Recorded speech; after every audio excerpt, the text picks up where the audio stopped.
Deus? Deus não existe. Eu encontrei uma senhorinha que ela tava 3 dias sem comer e amarrava o estômago pra não sentir fome. Então, uns 90 anos, e ela era cega os 2 olhos, mano, tá ligado? Tipo assim, olha a situação. Então eu fui falar com ela e tal, e ela, cara, tipo, veio falar assim, não, porque eu tava orando a Deus pra que alguém viesse me ajudar e tal. Eu falei, Deus?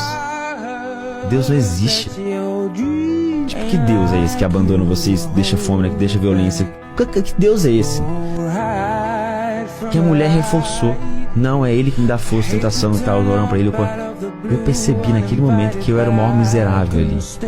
Que eu, com tudo que eu tinha, tava reclamando. E ela, com aquelas situações todas extremas, estava exatamente com muito mais fé do que eu.